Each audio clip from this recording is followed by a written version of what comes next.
কবি নাসির আহমেদের ভয়াবহ এই নির্জনতা। অন্ধকার, এক ভয়াবহ অন্ধকার মিশিয়ে দিয়েছে কেউ।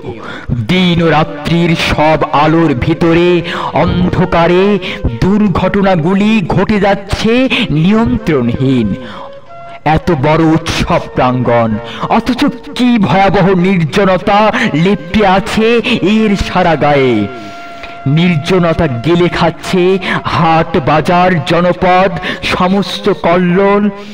স্বদেশ আমার যেন আজ এক ভুতুরে বদ্ধভূমি নির্জনতার। ভয় তার অদৃশ্য বিশাল থাবা মেলে আছে সমস্ত সংসার চরাচরে। এখানে এখনো নেই একাত্তরের সেই উর্দি পরা হানাদার, তবু তাহারই প্রেতচ্ছায়া পড়ে কেন আমার প্রাণের প্রিয় যুবক ভাইয়ের চোখে মুখে। ধর্ষিতা বোনের শোক বিহ্বল স্তব্ধতায় ডুবে আছে বাড়ি। আমার মায়ের মুখ নির্জন রাত্রির অন্ধকার পারাগার ঝিঝি ঢাকা করুণা কান্নার মতো দুঃসহ নৈসঙ্গ ছুঁয়ে আছে। কি দুঃখে আতঙ্কে আজ গৃহহারা ভীত আর সন্ত্রস্ত সাহসী যুবকেরা, যারা ভালোবেসেছিল প্রিয় স্বদেশের স্বাধীনতা। একাত্তরে রক্তে যারা পুষেছিল সূর্যের সৌন্দর্যে দীপ্ত উজ্জ্বল পতাকা, তারাই এখন কেন নির্জনতায় অস্তমিত?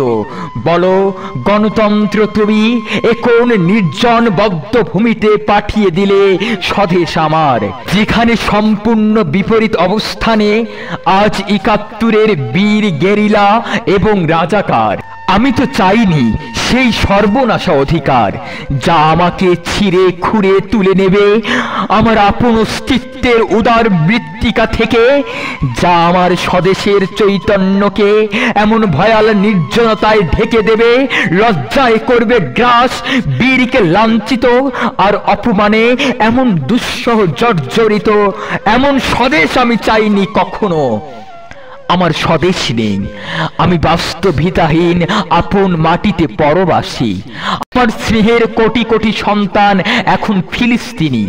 বলো মা, স্বদেশ তুমি আমার সোনার বাংলা পাখি পদাবলী আর জারি সারি গানে গানে এতকাল কি মুখর ছিলে, সেই তোমার মুখেই শব্দ নেই।